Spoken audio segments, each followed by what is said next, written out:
Hi dears, welcome back to ಮತ್ತೊಂದು mini vlog. ಇವತ್ತು ನಾನು ಮೆಂತ್ಯ ಸೊಪ್ಪು ಹಾಕಿಬಿಟ್ಟು ತೊಗರಿ ಕಾಳು ಹಾಕಿ ಪಲಾವ್ ಮಾಡಿದ್ದೆ. ಅದಕ್ಕೆ ಸ್ವಲ್ಪ ಮೊಸರು ಬಜ್ಜಿ ಮಾಡಿಕೊಟ್ಟೆ. ನನ್ನ ಹಸ್ಬೆಂಡ್ಗೆ ಟೈಮ್ ಆಗೋಗುತ್ತೆ ಬೇಗನೆ. ಅಂದರೆ ಇದೊಂಥರ ನನಗೆ ಹೊಸ ರೊಟೀನ್ ಅಂತ ಹೇಳ್ಬೋದು. ಈ ರೊಟೀನ್ಗೆ ನಾನು ಅಡ್ಜಸ್ಟ್ ಆಗೋದೇ ತುಂಬ ಕಷ್ಟ ಆಗೋಗಿದೆ. ಇನ್ನು ನನ್ನ ಹಸ್ಬೆಂಡ್ ಹೋದ್ಮೇಲೆ ಪ್ರಗತಿನ ನಾನೇ ಡ್ರಾಪ್ ಮಾಡಬೇಕು. ಪ್ರೀತಮ್ಗಂತೂ ಈಗ ಹೊರಗಡೆ ಹೋಗ್ತಾರೆ ಸ್ಕೂಟಿಯಲ್ಲಿ ಅಂತಲೇ ಗೊತ್ತಾಗಿ ಕರೆಕ್ಟ್ ಟೈಮ್ಗೆ ಎಚ್ಚರ ಮಾಡ್ಕೊಂಡು ಎದ್ಬಿಡ್ತಾನೆ. ಈ ಪ್ರಾಬ್ಲಮ್ ಸೊಲ್ಯೂಷನ್ನೇ ಇಲ್ಲ ಅನ್ನೋ ಥರ ಆಗೋಗಿತ್ತು. ಯಾಕೆಂದರೆ ಮುಂದೆ ನಾನು ಕೂರಿಸ್ಕೊಂಡು ಹೋಗೋಕ್ಕಾಗಲ್ಲ, ತುಂಬ ಥಂಡಿ ಗಾಳಿ ಬರ್ತಾ ಇರುತ್ತೆ.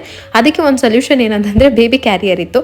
ಸರಿ ಅಂತ ಹೇಳ್ಬಿಟ್ಟು ಪಿಗಿ ಬ್ಯಾಗ್ ಥರ ಹಾಕೊಂಡು ಅವನ್ನ ಕೂರಿಸ್ಕೊಂಡು ಡ್ರೈವ್ ಮಾಡ್ಕೊಂಡು ಹೋಗಿ ಪ್ರಗತಿನ ಡ್ರಾಪ್ ಮಾಡಿ ಪ್ರಗತಿಗೆ ಬಾಯಲ್ಲಿ ಬಂದ್ವಿ. ಇನ್ನು ಪ್ರಗತಿ ಫ್ರೆಂಡ್ಗೆ ನಾವು ಸತ್ಯನಾರಾಯಣ ಸ್ವಾಮಿ ಪೂಜೆ ಕರೆದಿ ಪ್ರಸಾದ ಕೊಟ್ಟಿದ್ವಲ್ಲ, ಅದು ಬಾಕ್ಸ್ ಎಲ್ಲ ರಿಟರ್ನ್ ಮಾಡೋದಿತ್ತು ಅಂತ ಹೇಳ್ಬಿಟ್ಟು ಅವ್ರು ತಿರುಪತಿಗೆ ಹೋಗಿದ್ರು ಅಂತ ಅವ್ರು ಪ್ರಸಾದ ಕೊಟ್ಟು ಕಳಿಸಿದ್ರು. ಇನ್ನು ಒಂದು ಫ್ಯಾಮಿಲಿ ಫಂಕ್ಷನ್ ಇತ್ತು ಅಂತ ಹೇಳ್ಬಿಟ್ಟು ರೆಡಿಯಾಗಿ ಆಟೋ ಬುಕ್ ಮಾಡಿಕೊಂಡು ಅಟೆಂಡ್ ಮಾಡಿ ಬಂದಮೇಲೆ ಪ್ರೀತಮ್ಗೆ ಸ್ವಲ್ಪ ಹೋಮ್ ಮೇಡ್ ಬೋನ್ಮೀಟ ಎಲ್ಲ ಖಾಲಿಯಾಗಿತ್ತು. ಹಾರ್ಲಿಕ್ಸ್ ಬೋನ್ಮೀಟ ಏನಾದರೂ ಅನ್ಕೊಬೋದು, ಒಂಥರ ಹೆಲ್ದಿ ಡ್ರಿಂಕ್ ಪೌಡರ್ ಅಂತಲೇ ಹೇಳ್ಬೋದು. ಇದನ್ನು ಮಾಡಿದೆ. ಇದರ ರೆಸಿಪಿ ನಾನು ಯೂಟ್ಯೂಬಲ್ಲಿ ಅಪ್ಲೋಡ್ ಮಾಡ್ತೀನಿ. ಮಕ್ಳಿಗೆ ತುಂಬಾ ಒಳ್ಳೆಯದು. ಬರೀ ಹಾಲಿಗಿಂತ ಈ ಥರ ಏನಾದರೂ